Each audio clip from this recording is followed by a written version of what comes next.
Hi, everyone, and welcome to today's presentation titled Stop Selling and Start Teaching Why the Best Marketing Doesn't Look Like Marketing at All. We've got a great presentation ready to go for you here, and we will get started in just a few minutes. We've still got a lot of people joining in, so we're going to go ahead and let them get settled in here, and then we will get rolling. So now's a great time if you want to get a drink of water, run to the restroom, finish up any last second emails, anything like that. It's a great time to do it, and we'll get started here in just a few minutes. Thank you.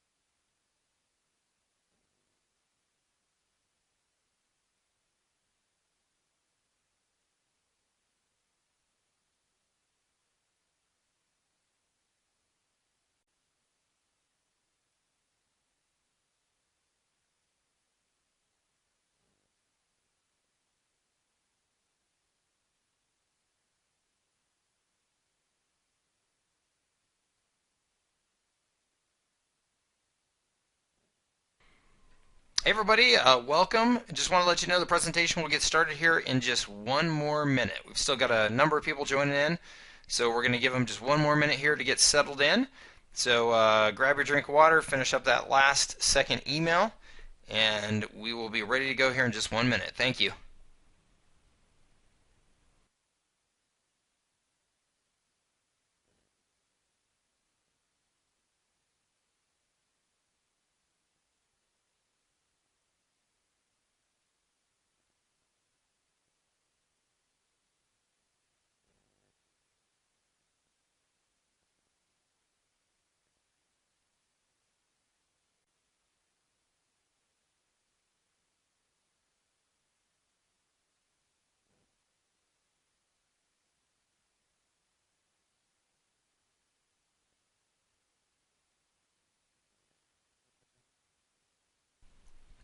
Okay, everybody, let's get rolling.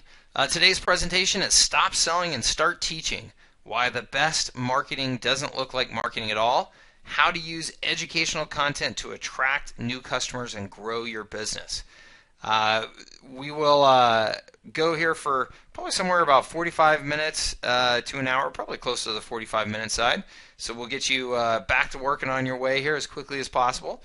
And just some logistics here before we get started. I will be recording this presentation, so I'll get that recording out to you within probably about 24 hours or so of today's presentation. So no need to worry about missing anything. In terms of needing to review something, it will be available to you. You can go through the presentation as much as you like. And in terms of questions, I will answer questions at the end of the presentation. So if you have them, please type them in to the question box that you see below this presentation, and I will do my best to answer as many as I can. And if for some reason I can't answer them today, we will follow up with you. Somebody on my team or I will follow up with you directly to try and answer your question here after the presentation is over. One final thing, if you hover over the image of this presentation, you'll see a little icon pop up, I think in the lower right hand corner. Looks like a little box. You press on that and that will expand the presentation into full screen mode, which can be a little bit easier way to view the presentation. So you can do that, and if you're in that full screen mode, you can just hit the exit button and it will take you back to this view where you can access that question and answer box. Okay? So, on that note, thank you very much for joining me here today, and let's get going with Stop Selling and Start Teaching Why the Best Marketing Doesn't Look Like Marketing at All. All right, our agenda today, we're going to cover three main topics here. Number one is why teaching works as a marketing strategy for small business. Two, 8 smart ways to use educational marketing to attract new customers. And 3, general guidelines for creating educational content that rocks. Okay, Act 1. Why teaching works as a marketing strategy for small business. And really, teaching works as a marketing strategy for all businesses. You'll see companies big and large in every single industry that you can imagine using good educational content as a main vehicle for their marketing message. And it's just that this presentation is really focused on small business because I imagine that just about everybody watching this presentation today is from a small business. So we're really going to focus on the benefits of educational marketing for you. All right, so the first one is positioning.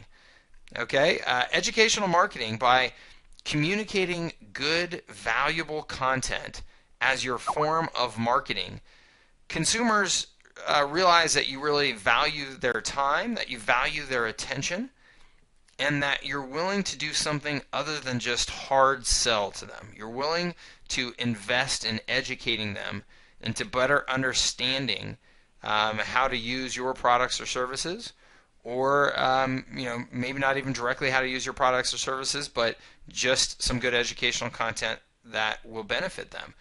And by doing so, you establish credibility and authority. You're positioning yourself as an expert resource that people can trust. And trust, I always say, trust is the first step in being able to sell a customer. If a customer does not trust you, then there's no way that they're going to buy from you.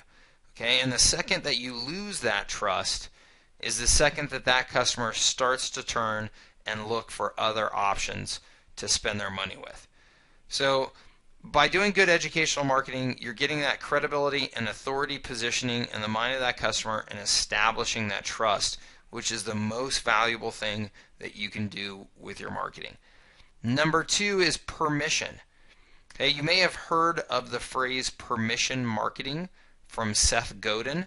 Seth Godin is a famous author and marketing consultant, and he was the person who really brought that phrase permission marketing into the public's attention.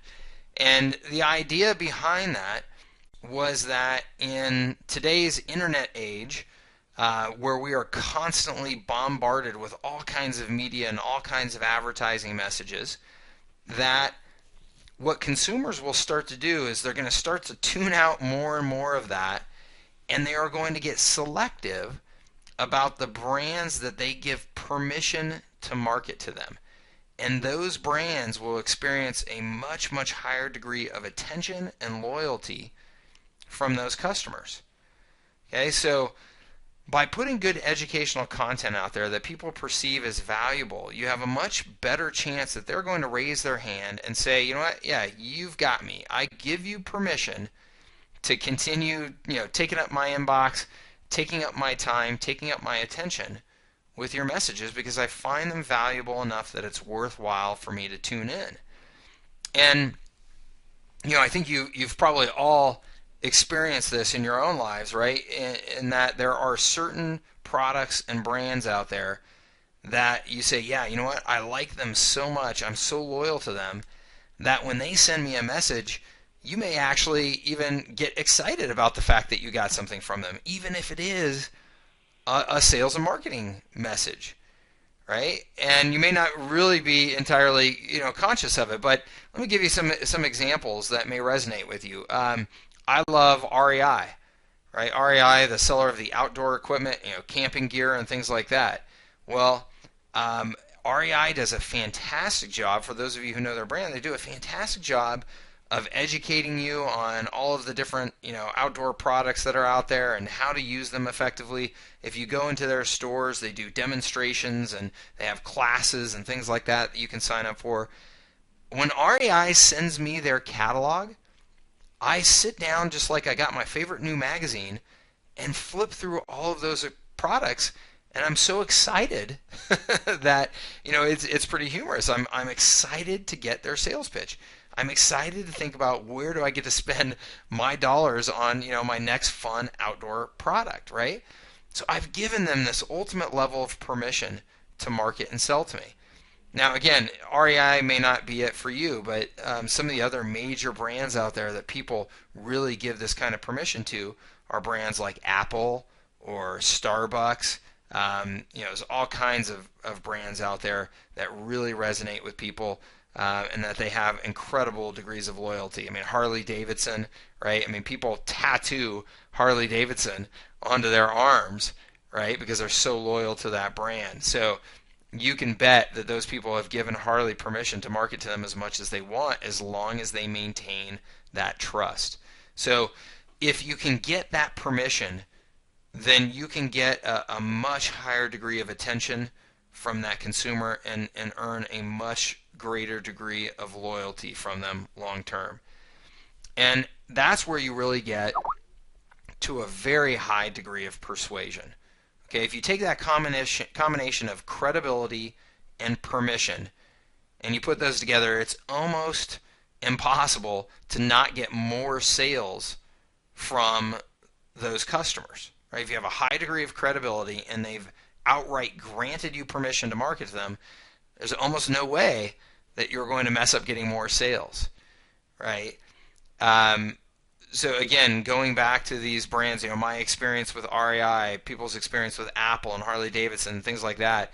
I mean, Apple, the day they release new products, people are, standing in line for hours and hours to get those new products. They've combined credibility with permission to get the highest level of persuasion possible.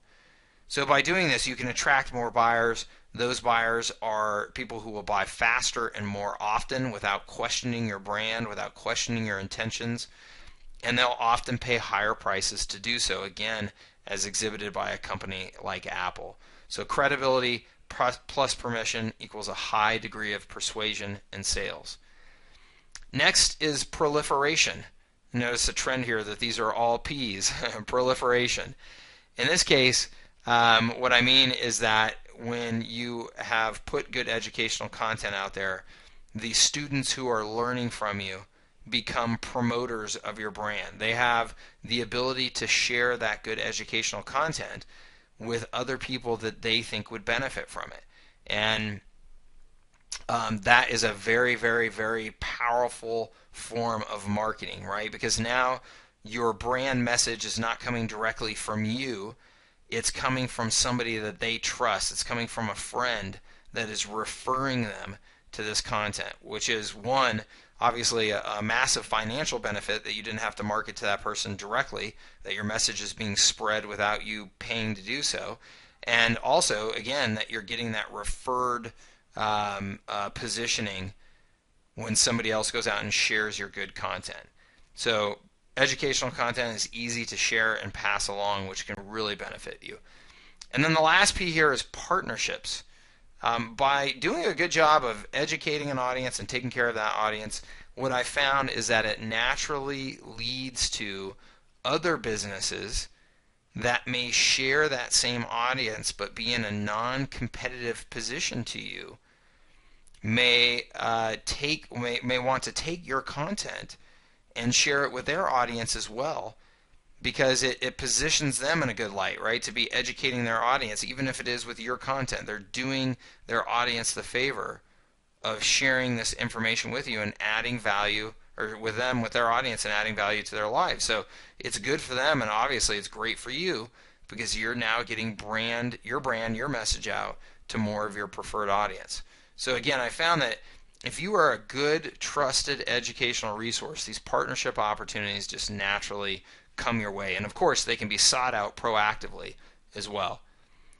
So ultimately, there's a huge payoff to educational marketing. There's lots and lots of bottom line benefits that I've already covered here, right? Wider reach of your message, better reputation because of the time that you're taking to communicate value to your market, repeat business because you've got that loyalty, you've got that credibility. People have given you permission to continue to market to them and to get their attention, and more referrals because you're sharing good educational content that is just naturally, easily referable and shareable.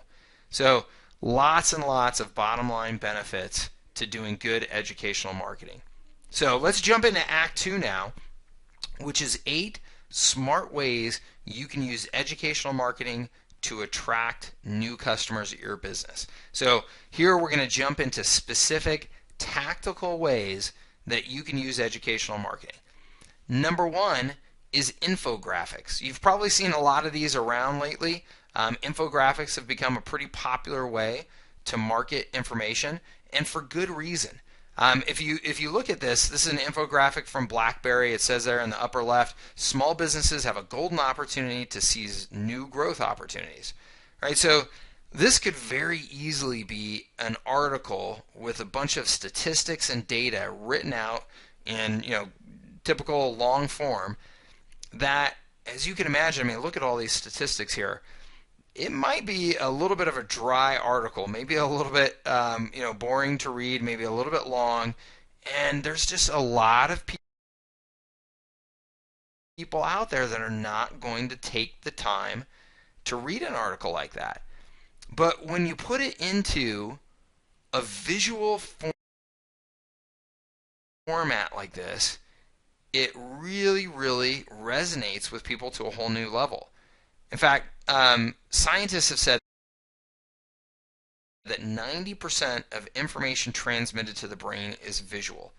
And visuals are processed 60,000 times faster in the brain than text. That's from a study done by 3M, the big company. So it's pretty interesting that just by changing the format of the content to a more visual nature like this, you can resonate with your audience much more and capture the attention and keep the attention of many, many more people. Now, the next benefit is that not only have you captured their attention, but they are more likely to share this information. Infographics like this get liked on Facebook more than any other post type, and they get shared more with other people. So an infographic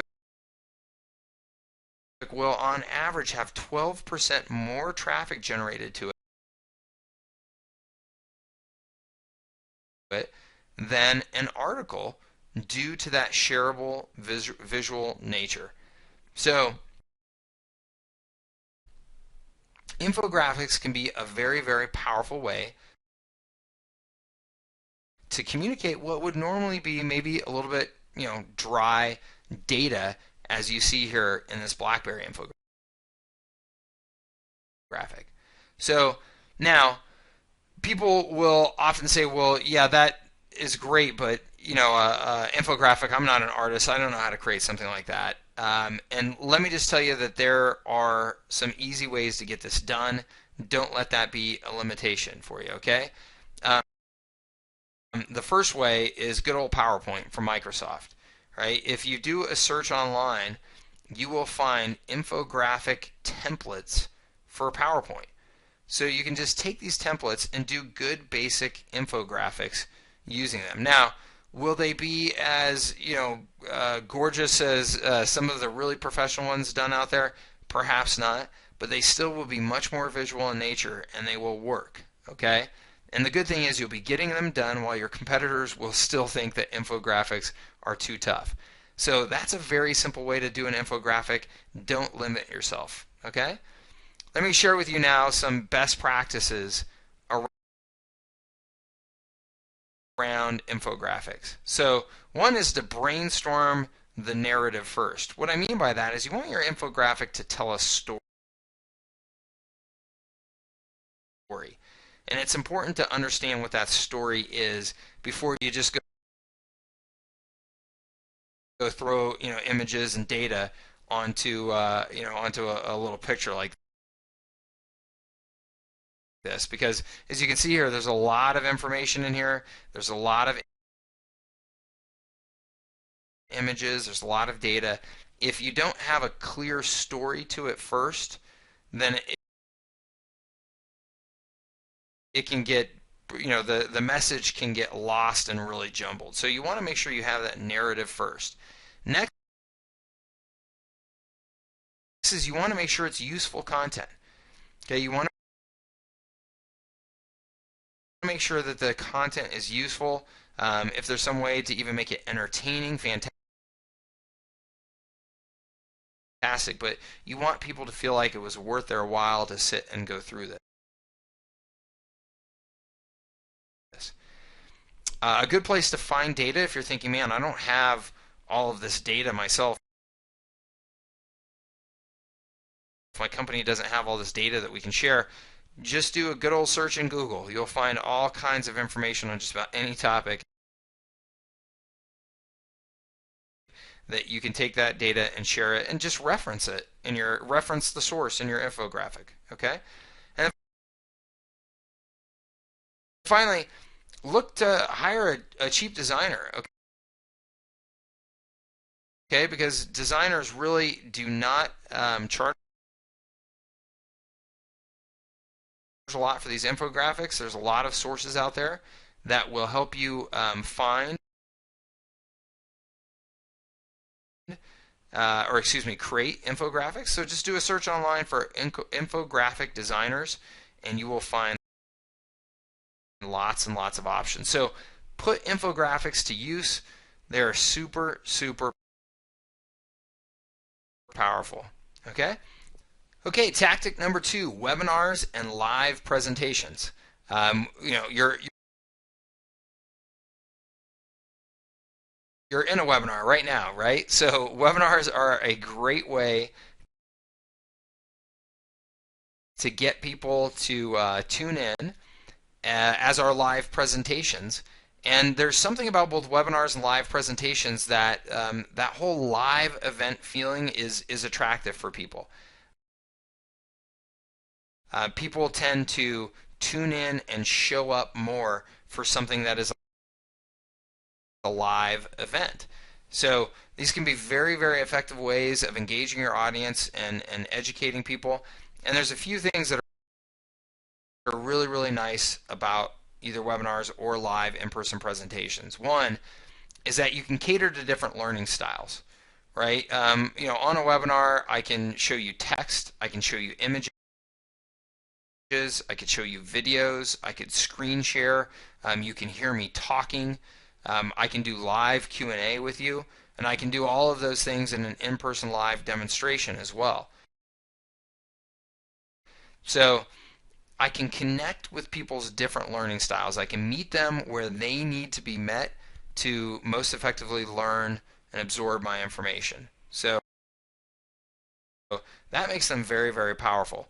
Second is you can show a lot of personality either in a live in-person presentation or a webinar, right? So by tuning in and hearing me give this presentation today, hopefully one of the things that I communicate to you is there's a handful of things, right? I want to show you my knowledge of the topic.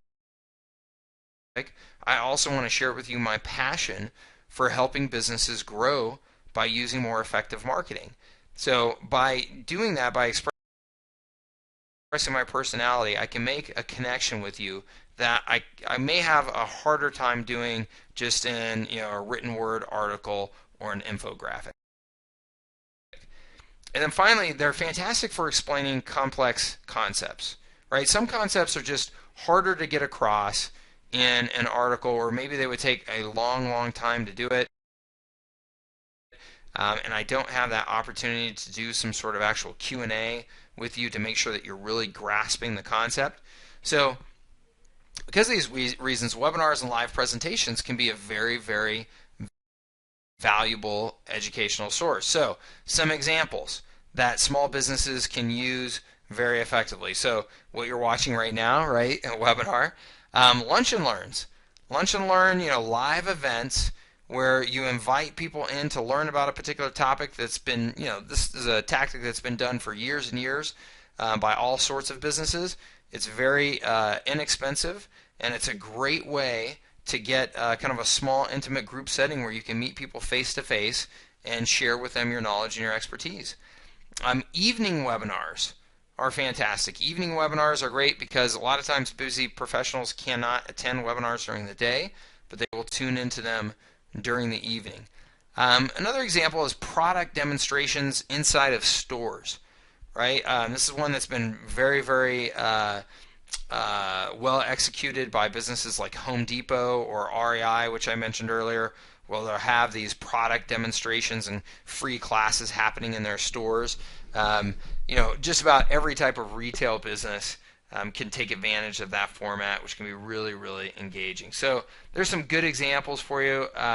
You can use, again, live presentations. Oops, excuse me, my transitions there. Live presentations in a wide variety of formats. So best practices around these, make sure that you have a promotion plan in place. Okay?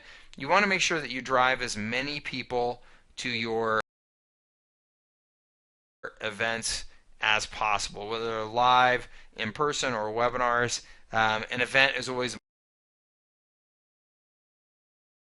much, much better when you've got a good turnout for them. So put a good full promotional plan in place to make sure that people know about them and attend them. A great strategy for those of you who say, well, man, either, I don't know that I have enough to share on a regular basis to do these things, on a regular basis, or maybe I'm not as comfortable with just being the kind of solo star of something like this. Find a co-host. Okay, find somebody who's an expert that can add value to your audience, and bring them on with you and do some sort of interview, or just kind of back and forth dialogue, or let them even present on their own. I mean, you can just introduce them and do some Q&A at the end and really leverage their expertise for your audience. All right, practice your delivery. Always a good idea to practice, practice, practice. Make sure that you're comfortable with your presentation. And I think that that's the most important thing. It's not that you have to be incredibly polished in your presentation.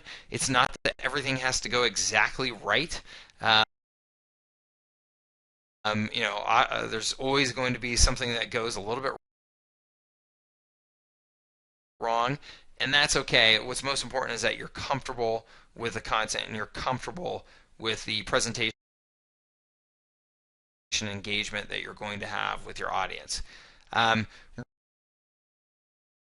Record and reuse. I think this is so important. A lot of people make this mistake. Anytime you're doing any sort of live presentation like this,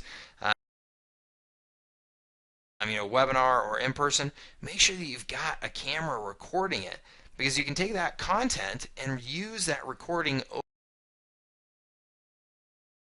over and over and over again in a variety of different ways to attract people to your business. And then another thing that I like to do is to transcribe it, right? So some people don't want to sit through an entire video or an entire presentation, but if you give them a transcription of the exact same content,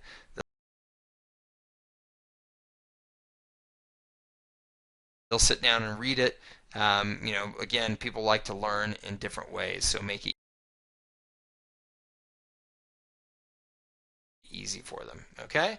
So, and again, my transitions, I apologize, just like I told you, nothing goes exactly right. So, I'll get those right here at some point. Tactic number 3, blogging and article marketing. So blogging and article marketing is something that's been very, very popular here over the last 5 or even 10 years as the internet has really grown. One of the tremendous benefits of the internet is that everybody could now become a publisher. Everybody could easily share their voice and share their ideas with the rest of the world. So some pretty interesting statistics from the company HubSpot. Business blogging leads to 55% more website visitors, 97% more inbound links, which is better than SEO, 434% more index pages, which just means that the search engines are paying more and more attention to you. So just by blogging on a regular basis, you can get yourself a tremendous amount of visibility in the search engines and getting more and more people familiar with your content. Even if you don't have any sort of big promotional plan around the content, it can still have tremendous benefits for you. So here's a really, really good example. I thought this was interesting because you see all kinds of experts and more I don't know, like professional spaces doing blogging to share their ideas. You'll see lots of consultants and authors and things like that doing blogging. But what you don't expect to see as much of, maybe, is the pool guy. The pool guy has a blog, and he puts up some good content about, well, what kind of pools would you want to choose, and what's important, how to set them up properly, and make sure that they're constructed properly for you know heating efficiency and electrical efficiency and all that good stuff. Well, here's a real world example of this was cited from the New York Times, where a pool installation company owner reported earning nearly $2 million from one article alone. And that's just goes to show the amazing benefit of putting good educational content out there. So there's enough people out there searching for information about pools, and this gentleman did a great job of publishing this content in the up on the web in the form of a blog to educate people who were considering getting pools, and how to install them properly, and was able to benefit $2 million from that one article. That really is quite amazing. All right, so some best practices here. One, you don't have to do it all yourself. Get employees and guest bloggers to contribute. There is no end to the number of people out there that are trying to establish themselves as experts in some way, who would love to have their content shared with your audience. So you can get guest bloggers and engage your employees to help you out with the content as well. Write new content consistently. Okay, it's really, really important to the search engines that they see that your business is consistently publishing. They want to see that you are using, or excuse me, they want to see that you are investing in your audience on a regular basis. It kind of shows that there's life to your company, and that you are keeping current, and the search engines always want to make sure that they are delivering the best, most current information to their searchers. Okay, so publish new content consistently. And then ideally, you want to promote this content using social media, emails, right? Let the world know about it. Okay, the better job you do of that, the more visibility you're going to get. Okay, so there's some best practices on the blogging front. Now, tactic number 4, social media, which I just mentioned there on the tail end of the blogging strategy.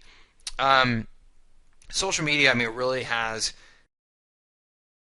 become just such a powerful influence in our everyday lives, and in the way that we conduct business.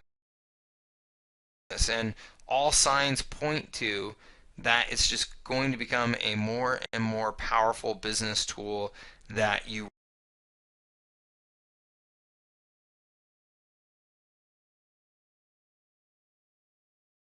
really need to do your best to leverage at your business. So here's an infographic here. As we said, infographics are very popular. There's a nice way to communicate some interesting data to you about social media. So what social networks are small businesses using? You can see here Twitter 78%, Facebook 75%, LinkedIn 30%, WordPress 22%, and you can see some of the smaller ones there down below. But Twitter, Facebook, LinkedIn, those are the big 3 that it really makes a lot of sense to consider investing some time and energy into at your business. Now, how often do small businesses post on social networks? You can see 62% post 8+ times a week, 24% post 1 to 7 times a week, and 14% post less than once a week. So just some interesting data there about how social networks are being used by businesses. Obviously, more and more businesses are paying attention. Social media networks can be a really great way to aggregate excellent educational content.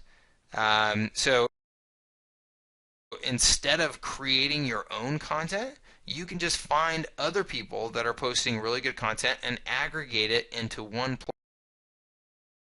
place and still be a very nice, valuable resource for your audience, right? Because now they just have one place to go to get lots of good aggregated or curated content by you. Social media also lets you piggyback off of businesses and individuals who already have authority and an audience. So there are lots of great ways that you can leverage other people's audiences and other people's authority by sharing their articles, commenting on their articles or content, or getting them to do the same for you. You can leverage channels tremendously. And I mean, to me, that's the real benefit of the social media, is that it is such a big viral channel. And then you can share your content in multiple social networks, right? You don't have to be limited to one. You can certainly get your content out into as many social networks as you possibly can. So let me just give you some examples here. On the left, LinkedIn. You can join LinkedIn groups to connect with others in your industry. And if you go into LinkedIn and search in the groups, you will find groups of every type of industry and professional in there.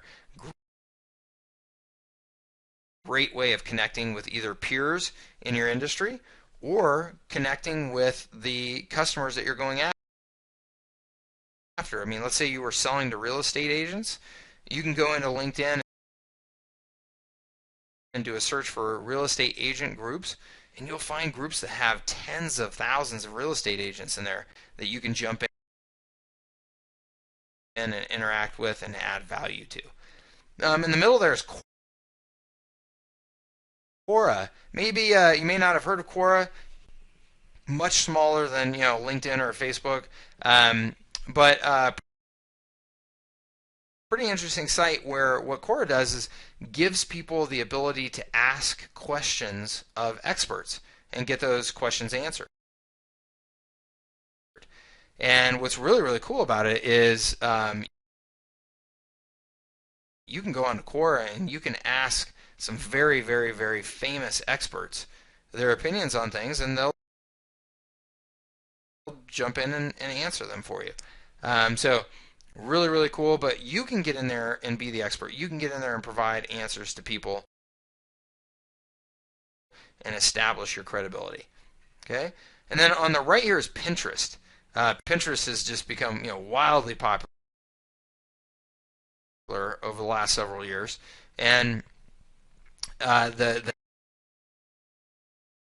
nature of that is it's just very, very visual media, and it's by its nature just very, very viral. So you can put infographics up in Pinterest. You can share pictures of your products or your team up in Pinterest. Those are the types of things that can get you a ton of traction. So some interesting ways here to use some of these social media sites to engage your audience. Okay, some best practices: be genuine when helping others, be positive and generous, and offer tremendous value without expecting any return. Right. So I like to say that social media is like social media is like a cocktail party, right? There's certain rules to the cocktail party, right? When you're meeting new people, you don't want to get introduced and immediately jump into a sales pitch with them, right? You want to get to know them a little bit, tell them a bit about yourself, and then if it makes sense to approach them about doing business together, you do it in a little more subtle way after a little bit of time, right? Same thing on the social networks. You don't want to jump in and just be selling yourself at every turn. Okay, you want to provide good value, be positive, be generous, and that will come back to you in return. Okay? Tactic number 5 is video marketing. Video accounts for half of internet traffic now, which is just amazing. You can see here on this chart that I have that this bottom dark section is the internet, or excuse me, is the video traffic on the internet. You can see everything else up above here: voice communications, business data, online gaming, file sharing. But video makes up now half of all traffic on the internet, and it's growing like crazy. Now, why is that? Again, it goes back to that very visual nature. But unlike just an infographic, a video also has the audio component to it as well. There's a certain entertainment component to it that people really enjoy. Because of that, video has just been absolutely surging in popularity. YouTube continues to just grow like crazy, and the search engines love video. The search engines love any piece of content that is really engaging to their audience. They want people to search in their search engine and find content that they're happy with. So video, because it is so engaging, the search engines say, well, hey, that's good, engaging, valuable content. We're going to show that to our audience more frequently. And in fact, according to Forrester research, you have a 50% better chance of ranking on page 1 because of video.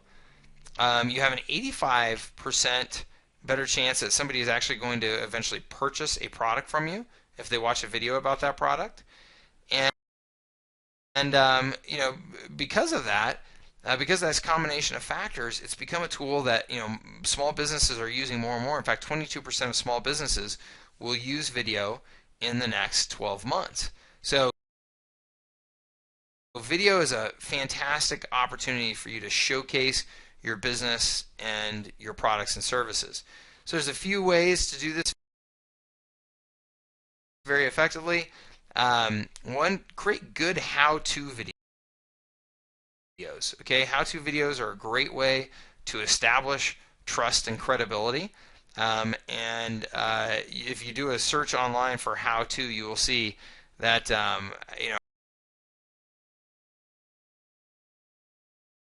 there's all kinds of great how-to content out there, and there's a reason for that. It's because people are searching constantly online for information to help them on how to do something or how to use a product. So create good educational how-to content. Next is entertainment, right? Convert your audience into fans, not just customers, but fans, right? So if you can come up with a clever way of entertaining your audience, then you can really connect with them at a different emotional level. And just about every business, if they're creative enough, can figure out a way to do this. The example I love is the company, Blendtec. Blendtec makes very, very high-powered blenders, and they're so powerful, so strong that you can literally blend things like your cell phone. You can drop your cell phone in there, and it'll just shred your phone to pieces. So Blendtec had a real good time with the fact that their powerful blenders will do things like that, and they created a whole YouTube series on the things that they can blend that has generated millions and millions of hits on YouTube and sales for them as well. And show personality in your videos. People love to be able to see personality and engage with people in the videos. So don't worry about making it too formal. Don't worry about making it overly professional. Just show your personality and really engage with people. All right, some more best practices here. Focus on content, not production value. This doesn't have to be a Hollywood film here, gang, okay? It can be as simple as just taking out your iPhone, which now has an incredible camera on it, as do all the smartphones pretty much now, and just doing a quick, simple casual, informal video. And those work just as well, and oftentimes much better than videos that seem overly prepared and professional. Because again, the overly prepared and professional ones feel like a marketing pitch versus feeling like someone just connecting with you personally. So focus on the content, not on the production value. Now, that being said, sound and lighting are very, very important. Okay, if somebody cannot hear your video very well, they will quickly exit out of the video. If the lighting is bad and they can't really enjoy the image of the video, then again, they will quickly exit out of the video. So you do want to invest in making sure that you've got a good microphone. You can get a $20 microphone that plugs into your iPhone that really, really delivers great quality sound. And if you're recording indoors in your office on a regular basis or something like that, then make sure that you have some decent lighting to be able to turn on to make sure that you're showing up well. Keep videos short and punchy. Okay, the average or the best length that I've heard for creating a video is just right around 3 minutes. Okay, people will watch videos for a few minutes and then they tend to be gone and on their way. We have short attention spans now. Okay, so keep them short, keep them punchy, and then add what's called metadata when uploading. Okay, metadata is essentially the information about the video, the data about the data. So you can see down here these tags or what I'm referring to with metadata. So they've described the video using some keywords: vision therapy, eye exercises, reading problems. So now the search engines know that these are the phrases that are related to the content in this video. You want to do the same thing with your description and URL and even the title of your video. You want it to be related to the important keywords that you want people to recognize and associate with your video. Okay? So use good data when you upload to make sure that your videos show up better in the search engines. All right, tactic number 6 is what's called podcasting. You may be familiar with podcasting. Podcasting, I feel like, was much more popular a handful of years ago than it is now, but it's making a good comeback. Okay, so podcasting is, generally it's being able to broadcast an audio message or recording through iTunes, right? So you can do a little radio show, you can read books or articles, whatever you want to do.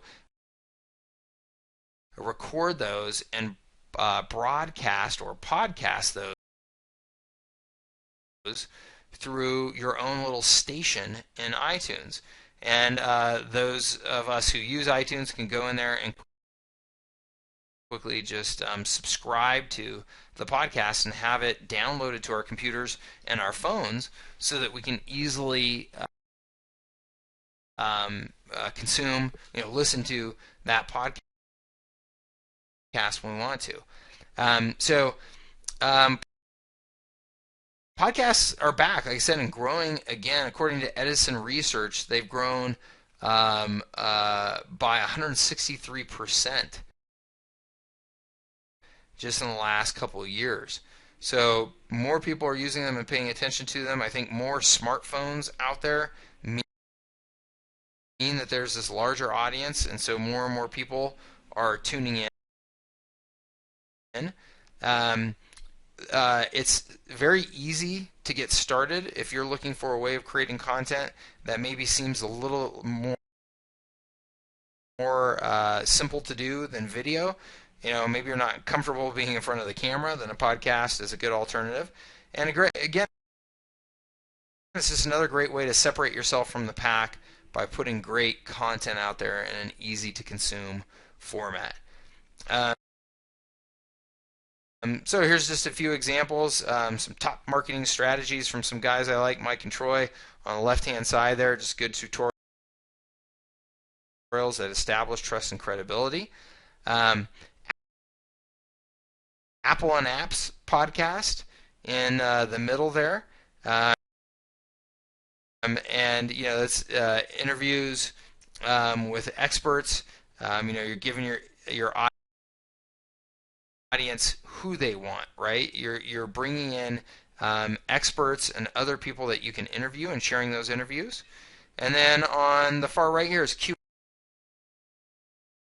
You can answer customers' questions. It's a great use of the podcast for many, many businesses. All right, some best practices again here. Again, keep them short and fun. Be consistent. Stick to a schedule, right? You want to treat this just like you're publishing a newspaper or something, right? You want to have a good, consistent schedule where you're releasing regular content. Again, that keeps you popular in the search engines, one. And two, it keeps you in front and center in front of your audience. Okay, so that they don't forget about you. Again, just like the videos, you want to add metadata when uploading these so that people can easily find them, and then promote them in as many ways as you can. Tell people about your podcast on your website, use your email, your social media, etc., to get people aware of the content that you're creating. All right, tactic number 7. Publishing what I call a shook, which is just a short book. Okay?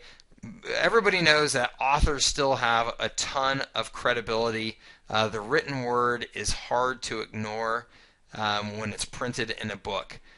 For some reason, we just still assign more credibility to authors that are actually published in a physical format than we do to people that are published maybe just PDFs or Kindle books. I don't know if that will last forever, but for some reason today it's still true. Well, the nice thing is it's easier than ever to publish a book, and you can publish, again, what I call a shook. It doesn't have to be a 500-page novel. There's lots and lots of great books out there that are used as effective marketing pieces that are 30 pages, 50 pages. I mean, I mentioned Seth Godin before.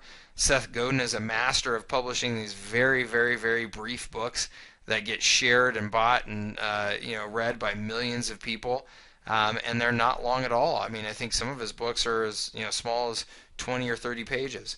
So, a fantastic use of your energies if you're looking for a good way to really establish credibility and market your business is to get a book out the door. Best practices: get it professionally designed and printed. This is easier than ever. It used to be that you have to have like an agent and some big publishing house, and they would take 90% of the revenues from the deal. Now you can take your content and take it to a number of online resources that will design and print your book for $500, $1,000. And then each additional copy of your book is really, really inexpensive, and you get to keep all the profits, or you get to use it just as a free giveaway marketing piece. So lots and lots of resources to get a book published online now very inexpensively. Make it scannable, so make it just a very easy, quick read for people. Again, this isn't intended to be a novel. This is intended to be a quick way for you to communicate your value and your expertise. Use compelling imagery, again, keeping it very easy for people to consume and engaging them on that visual level. And if you have a real hard time with this, hire a ghostwriter. Hire somebody that's a professional at taking the information out of your head and putting it into written form. There are lots of people that will do that for you, and again, pretty darn inexpensive to do so. Now, a pro tip: add a personalized handwritten note whenever you give the book to somebody. Okay, this makes it feel much, much more personal, makes it feel much more important to them, like you took the time to do this. So take that time, just put a handwritten note in before you give the book to anybody. All right, but books are still very, very, very powerful way of marketing your business and communicating your expertise. All right, tactic number 8 here. Our last one is a monthly e-newsletter, and I would even suggest a monthly printed newsletter if you can do that as well. Newsletters are an absolutely proven vehicle to market your business. They've been used by every type of business under the sun, and they've been used for decades and decades, and yet there are still just so many of you out there that I know are not using newsletters, and it's costing you money. Look at this statistic from the Direct Marketing Association and AWeber. $1 spent on email marketing creates $40 in revenue. So all you have to do is put together a simple email marketing newsletter and get it out the door, and it's almost guaranteed to bring you more money back in return. So, you know, Jacob Nielsen from Nielsen Publishing said, if you don't have a newsletter, then publishing one is probably the single highest ROI action you can take to improve your internet presence. So that's a big thing to say there, right? The single highest ROI action. So absolutely, positively, get a newsletter out the door. All right. Here's some examples. So here's Kayak, a very popular service to help you find travel information, right? Hugely popular and service has tremendous loyalty. And what they do with their newsletters, they don't just pitch you on deals, they get you excited about the idea of traveling, right? So, of course, in these newsletters, you will find the options to go and actually purchase travel. However, the newsletter is all about the excitement and the wonder of traveling, exploring new places, getting you excited to go and go on some adventures, right? That's what Kayak is doing in their newsletter. So focus on the content, not just on the pitch. All right, some more best practices here. One, don't be boring, right?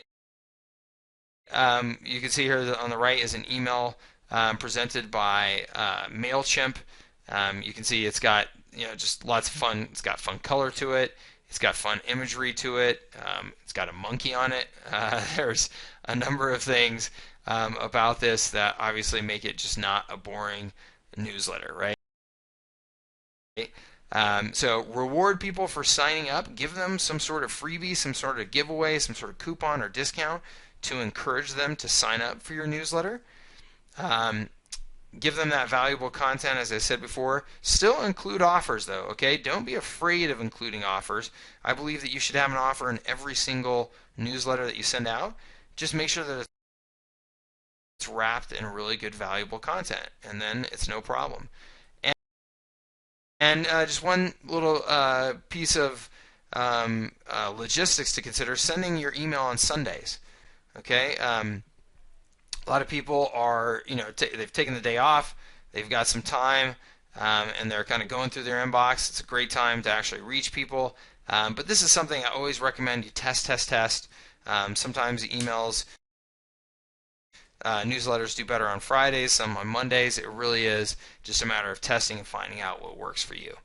Okay, so that was our 8 tactics for you on how to use information marketing to grow your business. I would hope that every single one of you can look at those 8 and say, okay, here's at least 1 or 2 that I can get started on right away. All right, so Act 3 here, let's talk about general guidelines for creating educational content that rocks, so you can take those tactics and put them to use right away. First of all, general guidelines. 1, play to your strengths. Okay, some of us are better at writing, some of us are better at speaking in front of a camera and giving presentations. Do whatever is best for you. Play to your natural strengths. Show your personality and be real, as I said several times throughout the presentation there. Survey people to find out what they want. Okay, if you have existing customers already or existing prospects, reach out to them with a survey and let them know let you know what things they'd like to know about, what information they'd like more of. and then focus on that very high value content. Give them what they want. One of the most important things that I think people can do is develop an editorial calendar. So develop a calendar that keeps you on track to publish content on a regular basis. And one of the easiest ways that you can do that, again, is to sit down and put down a calendar in place that forecasts the year for you. So you could say, hey, you know what? In April, we're going to write about tax season. In December, we're going to write about the holidays. And we're going to create content related to that. In the summer, we're going to create content around summer breaks and in the fall, back to school. Right? Just by giving yourself that structure and putting it in a calendar, it can make it much, much easier to get that content created. Start simple. Okay, if you have to, just aggregate other people's content. Again, just create a source of other people's information. That can be tremendously valuable to your audience, and then start interjecting your own content as well as you get more comfortable with the process. Right? So there's some guidelines for you, but most importantly, take action. Right? Plan and execute which educational marketing tactics you're going to use. Everything that I've shown you can be done really on a dime. You don't need a huge budget. Just find out what your audience wants, give it to them, and do that consistently with high quality, and you are going to get that wider audience reach, that increased reputation from being a good, trusted expert resource, the repeat business that comes from that permission and that loyalty, more referrals from your information being shared, and ultimately happy customers who want to keep coming back and buying from you. Information marketing can do all of that for you. Okay, so it really is a matter of getting out there and just getting started. All right, so I hope everybody got some good ideas on how they can use information marketing at their business from this presentation, and I'm happy to answer any questions that you have about how to use information marketing effectively at your business. Let me grab a quick drink of water, and I will be right back with you here.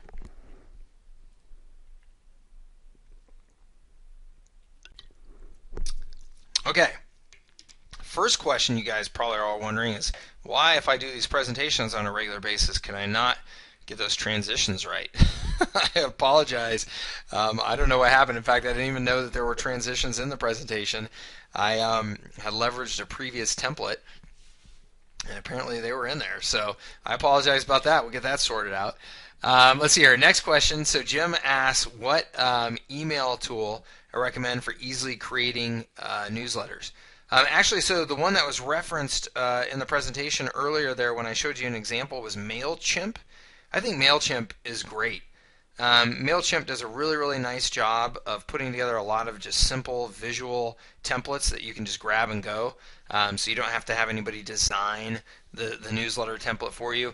It's very inexpensive. It's actually free to use, I think, up to a certain number of people on your list. So that's MailChimp. I think another great one is GetResponse, getresponse.com. That's a great tool as well.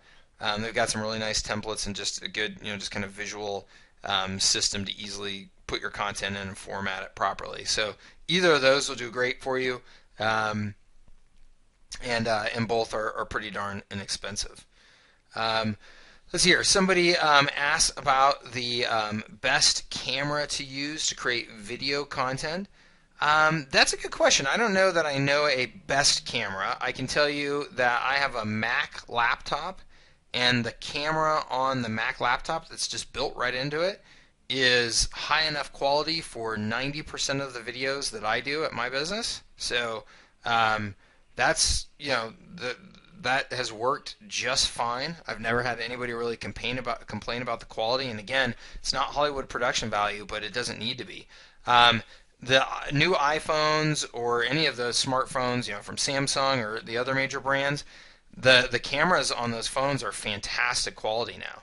So one of the things that I really like people see is to just have their iPhone or smartphone camera with them at all times, and to just spontaneously look for opportunities to create good video content, because it really does not need to be more difficult than that. Now, One of the things I do really recommend is if you are filming any sort of content with a camera phone like that, that you get a microphone that will plug into the phone. You can get those on Amazon.